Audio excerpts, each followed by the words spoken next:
Paki-like naman po ng DP ko. Pakipusuan naman po. Pengi naman po ako ng likes oh. Sexy ko dyan eh. Sige na please. Thank you po. 300 likes. Paki-share naman po ng DP ko oh. Sige na po. Sige na po. Pa-like naman po.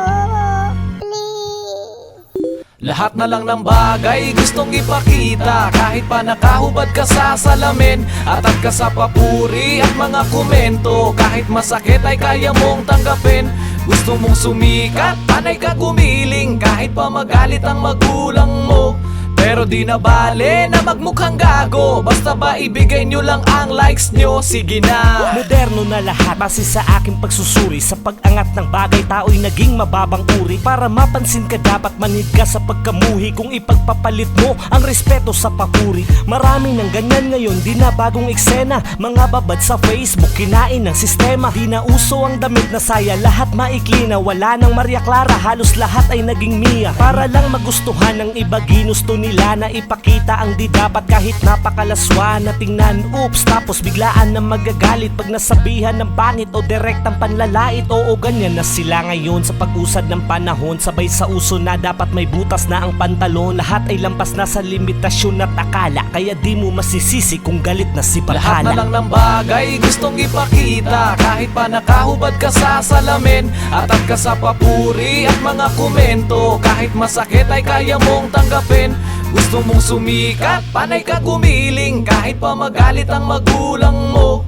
Pero di na bale na magmukhang gago, basta ba ibigay nyo lang ang likes nyo, sige na. Kasi para lang sa likes ng ibang tao, kukunan mo ng litrato. Kahit pa na inaaso ka na at binababoy lasing sa pulang kabayo. Kalapati na mababang lipad ka na kung itrato. Akala mo ay okay lang, pinupuri ka ng timang. Ang tunay na babae ay hindi ganyan, wag kang hibang. Kung ayaw mo na kutsain sa lantaran mong laman, mas kagalang-galang pa rin yung balot ang katawan. Sabi ni Kristo, ang walang sala ang unang babato. Kaso ang pinapakita mo ay nakakabato. Kaya sa mga komento, taas kitang daliri mo. Kung gusto mong igalang ka, unahin mo sarili mo. Bingi ka na sa mga payo, uhaw ka sa kasikatan. Alam mo ba na sarili mo lang ang iyong dinadaya? Ipinagmamalaki mo pa sa lahat ng tao na ang kuweba mo'y pinasok na ng malaking buwaya. Hay Lahat naku, na lang ng bagay gustong ipakita, kahit pa nakahubad ka sa salamin, atad ka sa papuri at mga komento. Kahit masakit ay kaya mong tanggapin. Gusto mong sumikat, panay ka gumiling, kahit pa magalit ang magulang mo. Pero di na bale na magmukhang gago, basta ba ibigay nyo lang ang likes nyo, sige na. sila ay walang pake, sa kanila ay madali lang maghubad sa katabi at magse-selfie. Sus manilang, ipopost agad sa Facebook, palimos ng like, can you comment on my face look? Hindi nyo po ba type? Sila yung tipong humihingi ng simpatsya. Kung sa panahon ni Lola yan, babatuhin ka ng batya. Akala nila kasi yun ang tipo ng mga lalaki na sa imahinasyon ay kinakama siya palagi. Kung pakitang laman ka, tiyak marami kang mabibilog.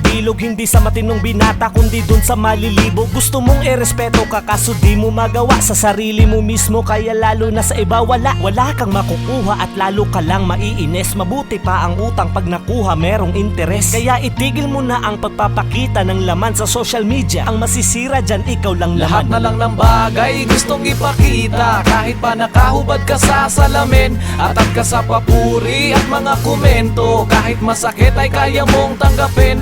Gusto mong sumikat, panay ka gumiling, kahit pa magalit ang magulang mo.